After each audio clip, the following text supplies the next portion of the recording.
के 11 बजे के बीच में उपस्थित हूँ आप सबके सामने। आज जिनकी कुंडली लेकर के आया हूँ इनका नाम है अक्षय कदम, अहमदनगर महाराष्ट्र से। ये कुंडली आई है 4 मार्च 1991, 16:57। सवाल, सरकारी नौकरी करूँ या खुद का व्यवसाय, आर्थिक स्थिति कैसी रहेगी और विवाह कब तक होगा।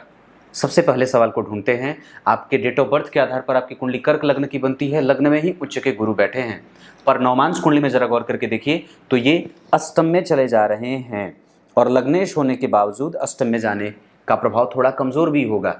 इस वजह से हमें रेगुलराइज मेहनत करने की आवश्यकता। रेगुलर मेहनत करने, आप कभी भी ये नहीं सोच सकते कि ढूल मूल तरीके से नहीं चलेगा, क्योंकि इसको बढ़ाना ही होगा हमेशा। क्योंकि पराक्रम भाव का अधिपति बुध भी जन्म कुंडली में अष्टम भाव में नीचा विलासी हो रहा है, इस वजह से परेशानी होती है, मेहनत ज़्यादा करनी पड़ती है।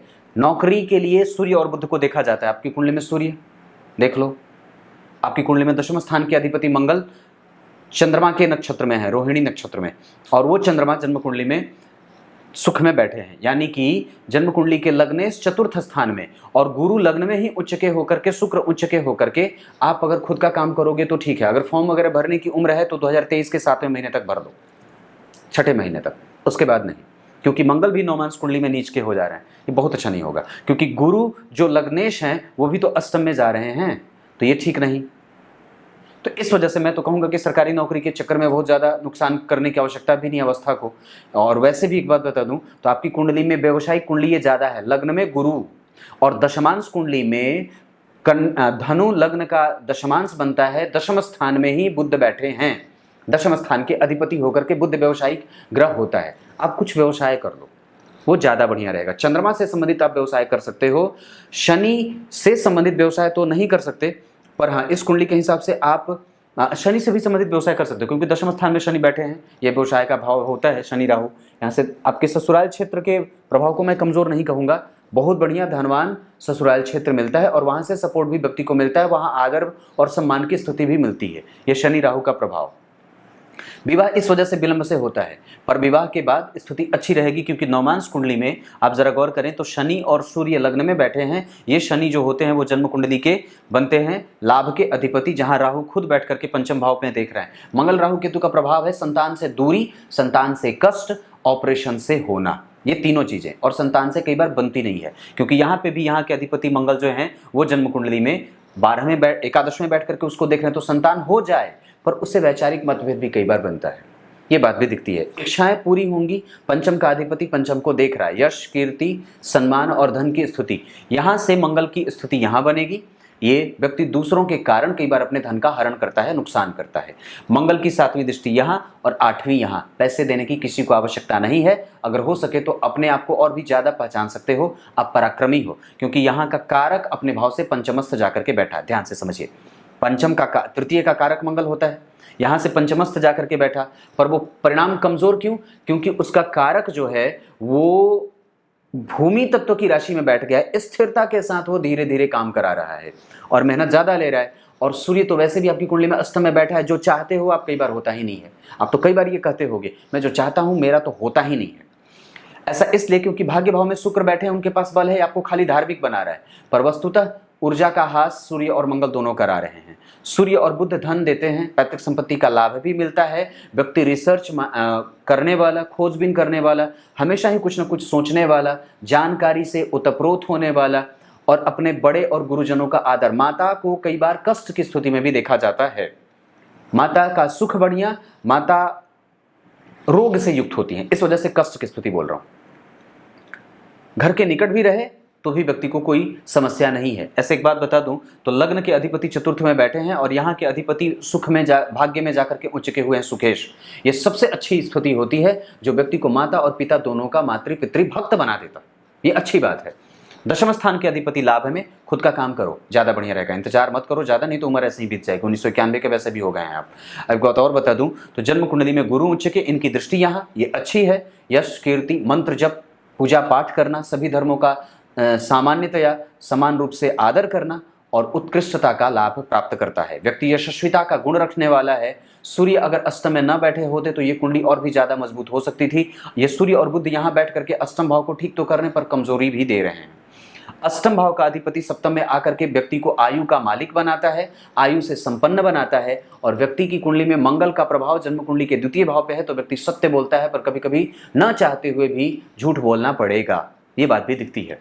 गुरु का प्रभाव यहाँ है, व्यक्ति के पास अनुभव की कोई कमी नहीं है, पर यह बात है कि उसको अवसर नहीं मिला है और न मिल रहा है। दाम्पत्य क्यों देर से शुरू हो रहा है? क्योंकि जन्म कुंडली में गौर करिए बुध 12वें भाव के अधिपति होकर के अष्टम में बैठ रहे हैं। ध्यान से समझना भाई, मैं जल्दी जल्दी तो नहीं बोल रहा हूं।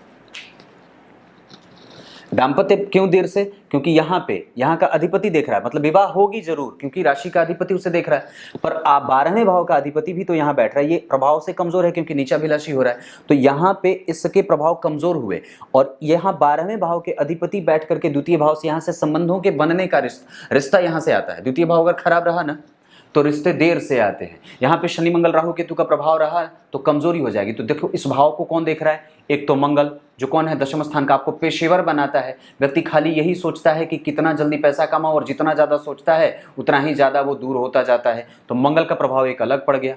इस भाव से शुभ ग्रह कोई है नहीं, इस भाव से चौथे पापक ग्रह बैठे तो ये भाव कमजोर हो गया। इस भाव पे 12वें भाव के अधिपति बुध की दृष्टि पड़ गई, ये भाव कमजोर हो गया।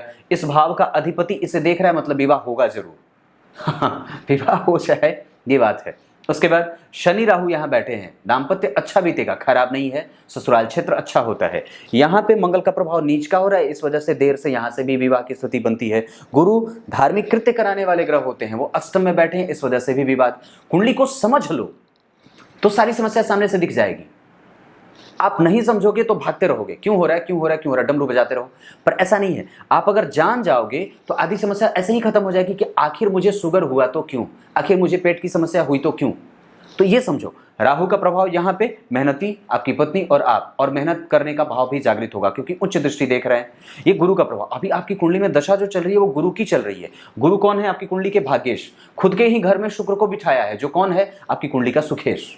ध्यान से समझना, तो अपने ही घर में शुक्र को बिठाया, खुद उसको देख भी रहे हैं। धर्म का पाठ पढ़ने वाला व्यक्ति के पास रहे अगर तो सब कुछ दान कर दे, दान में आगे रहना चाहता है धर्म को, और व्यक्ति अन्न की सेवा करना चाहता है। अन्न से आप चंद्रमा से संबंधित व्यवसाय कर लो, अनाज से संबंधित व्यवसाय कर लो, दूध से संबंधित दुग्ध उत्पाद, चांदी का कारोबार, बर्तनों का कारोबार, शनि से संबंधित कारोबार, स्कूल से संबंधित स्टडी मटेरियल से संबंधित खेलकूद का सामान, ये सारी चीजें आप कर सकते हो। जिस क्षेत्र में आप पढ़ा रहे हो जिस क्षेत्र में आप पढ़ रहे हो उस क्षेत्र में पढ़ा सकते हो। क्यों? क्योंकि गुरु उच्च के हैं, शुक्र को देख रहे हैं। गुरु और शनि ये बड़ा बढ़िया होता है। मंगल जो बैठे हैं वो रोहिणी नक्षत्र में, जिसका अधिपति चंद्रमा सुख भाव में बैठा है, ये सबसे अच्छी बात है। शुक्र और चंद्रमा एक दूसरे से सडासक में नहीं है, में है, इस वजह से भी विवाह कई बार देर से होता है। सप्तम भाव के अधिपति शनि जो है वो शुक्र को देख रहे हैं, इस वजह से कई बार जो होता है वो विवाह देर से भी होता है और भाग्य का उदय देर से होता है। पर हाँ, इतनी बात तो जरूर है कि लग्न को शनि देख रहे हैं तो आपका काम थोड़ा थोड़ा लेट होता है, क्योंकि कर्क लग्न की कुंडली के लिए बहुत अच्छे तो होते नहीं है, इस वजह से भी ये बात बनती है। आपको समझ में आ रही है चीजें, या ऐसे ही मैं जल्दी जल्दी खाली तो नहीं बोल रहा, उंगलियां भी तो घुमा रहा हूं साथ में। शनि यहाँ बैठे हैं, राहु का प्रभाव यहाँ है, कई जगह से पैसे भी कमा सकते हो। उच्च की दृष्टि यहाँ भी राहु का है, यहाँ भी राहु की उच्च दृष्टि पड़ रही है। बस देखते जाओ कैसे घूम रही हैं चीजें। राहु का प्रभाव यहाँ, राहु का प्रभाव यहाँ, पर यहाँ पे संतान से दूरी, क्योंकि यहाँ का अधिपति चंद्रमा जो है वो जन्म कुंडली में नीच का है, इस वजह से संतान से दूरी, संतान को देर से आना, संतान का मुख व्यक्ति देर से देखता है। क्यों? क्योंकि संतान का कारक खुद अष्टम में बैठा है। ऐसे देखोगे तो कुंडली बड़ी देखनी जल्दी से समझ में आ जाएगी। और अब तो एक बात बताता हूं, मैंने जब विवेकानंद की कुंडली बनानी शुरू करी थी, सबसे पहला मेरा विश्लेषण था, पता नहीं कितना बार बनाना पड़ा था, मुझे बड़ी दिक्कत हुई थी। इतनी चीजें दिमाग में आ रही थी बताने को कि समझ ही नहीं आ रहा, मुझे ये चीज समझ ही नहीं आ रही थी मैं शुरू कहां से करूं और क्या क्या बता दूं। अब तो बहुत सारी चीजें संतुलन में हो गई हैं, पर अभी भी बहुत सीखना बाकी है मुझे। और आप लोग मेरी कुंडली में और वीडियो में जो भी चीजें कमजोरी दिखती हैं बेझिझक लिख दिया करो, पर बदला लेने की फिराक से ना लिखना, बदला लेने की फिराक से आप लिख दो आप में ये कमी है, आप में ये कमी है। कुछ लोग लिखते हैं आप जल्दी जल्दी बोलते हो, पर क्या करूं, ये वक्त जो है वो इतनी तेजी से भाग रहा है और मेरे पास तो बिल्कुल भी नहीं है, बड़ा जल्दी काम करना है। तब तक के लिए नमस्कार।